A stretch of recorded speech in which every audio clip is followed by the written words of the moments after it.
Big boss OTT विजेता और YouTuber Elvish Yadav की परेशानियां कम होती नजर नहीं आ रही हैं।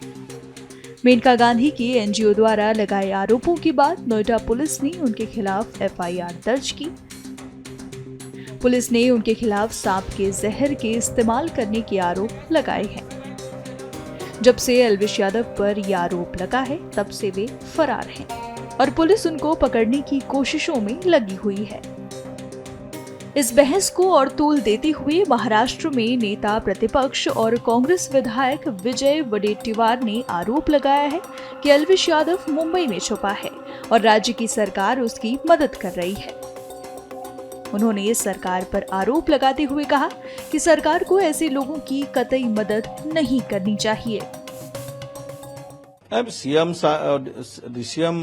की क्या बोलते, सीएम की साइड रखते हैं, सीएम की डलती बाजू को संवरते, तो ये समझता हूं कि आज उनकी मजबूरी है और मजबूरी के हमारे कोई पर्याय नहीं है, तो ऐसी बातें वो अगर करते होंगे।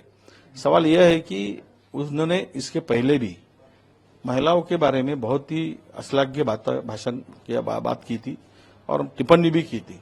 वो हमेशा महिलाओं के प्रति उनके बारे में उनकी जो विचार है वो घिनौने विचार थे और गलत विचार थे। ये तो कोई छुपा हुआ नहीं है। ये सेलिब्रिटी कोई भी गंदा भी कितना भी नालायक सेलिब्रिटी हो तो उसके नाम से उसको क्या, आप सीएम हो, आप राज्य के प्रमुख हो, तो कोई भी उसको बुलाकर आप आरती उतारे तो ये तो ठीक नहीं है ना। आज मुझे पता चला है कि यही ड्रग्स का माफिया है, ड्रग्स में नशाबाजी में काम करता है, ये नशाबाज भी है, एक नंबर का ये महिलाओं के प्रति शोषण के प्रति भी इसका बहुत बड़ा रोल है बहुत सारे मुद्दों में। ये भी इंफॉर्मेशन हमारे पास में आ रही है। ऐसे व्यक्ति अगर हमें पता चला है कि ये मुंबई में छुपा है तो मुंबई पुलिस इसको तुरंत ढूंढ ले और इसको ढूंढ के कार्रवाई करे।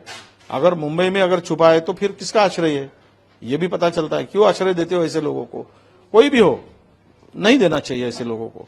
ऐसे लोगों को नजदीक खड़ा भी नहीं होने देना चाहिए।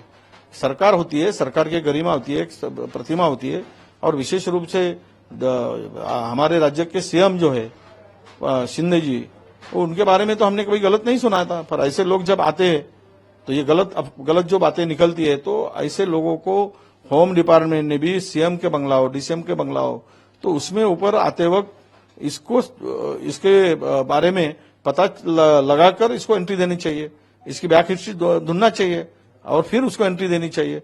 कोई भी क्रिमिनल आएगा, बलात्कारी आएगा, खूनी आएगा और आप बोलेंगे कि वो पहले नहीं था बाद में हुआ, तो आप इससे ये कोई उत्तर नहीं होता। आपके पास में आके गया, इसीलिए ये सवाल खड़ा हुआ है। इस पर महाराष्ट्र के उप मुख्यमंत्री देवेंद्र फडणवीस ने भी सरकार का पक्ष रखते हुए कहा कि मुख्यमंत्री के यहाँ हर तबके के लोग गणेशोत्सव के दौरान जाते हैं और हो सकता है कि उस समय वे भी गए हों। उस समय एल्विश पर कोई आरोप नहीं था। देखिए, ऐसा है कि सीएम साहब के यहाँ जब भी गणेशोत्सव होता है तो वहां पर सेलिब्रिटीज जाते हैं, कई प्रकार के लोग, सारे वॉक ऑफ लाइफ के लोग वहां जाते हैं। एल्विश मेरे हिसाब से उस समय कोई रियलिटी शो वगैरह जीते थे तो उसका भी काफी नाम चल रहा था, तो कोई लेकर जाता है ऐसे समय, तो थोड़ी ना कहा जाता है। उस समय थोड़ी उनके ऊपर कोई आरोप था, ये उस समय कोई थोड़ी ये था कि भाई इस प्रकार के किसी पार्टी में वो है या उन्होंने कुछ किया है। तो मुझे लगता है कि इसमें सीएम साहब को घसीटना बिल्कुल गलत बात है। देखिए, किसी ने गलती की होगी वो सजा भुगते, पर सीएम साहब का क्या इसमें आरोप करना गलत बात है।